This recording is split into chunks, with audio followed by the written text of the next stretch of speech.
Magandang araw po mga kaubayan. Habang ako po'y naglalakad dito sa gilid ng park, kasi galing po akong nagbayad ng kuryente mga kaubayan, ay may nadaanan po akong halamang gamot na yung sa kidney stone. Napakarami dito sa gilid dito mga kaubayan. Dito sa gilid ng park, binabaliwala po nila doon po, nandun po yun mga kaubayan. Pupuntahan ko po yung napakaraming gamot sa kidney stone doon. Tara na po. At titignan po natin mga kababayan. Napakarami po.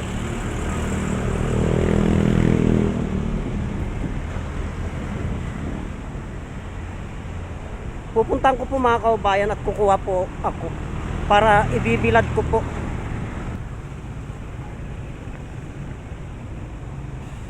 Bababa po ako dito.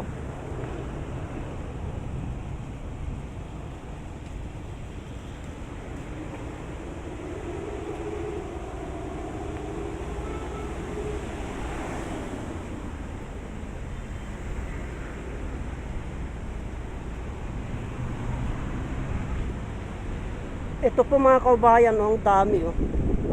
Ang dami. Ang dami po mga kaubayan.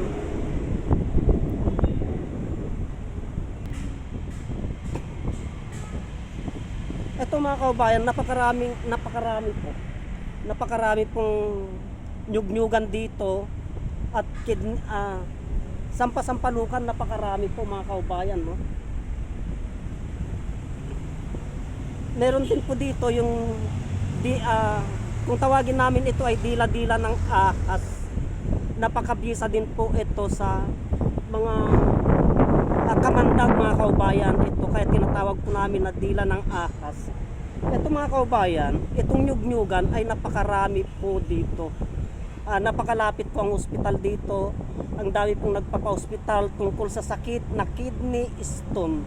Pero hindi po nila alam mga kaubayan ay nandito po lamang sa tabi-tabi ang gamot ng kidney stone. Katulad nito, ang dami po mga kaubayan, no? Samantalang ang dami pong nagpapagamot ng kidney stone. Napakarami na pong sumubok dito na yung operaan po ay hindi na po naoperaan sa pamagitan ng halamang gamot na ito. Kung tawagin po ito mga kaubayan ay nyug-nyugan o sampalukan. Ang proseso po nito, ang proseso ng paggamit nito mga kaubayan ay linalaga po lamang ito.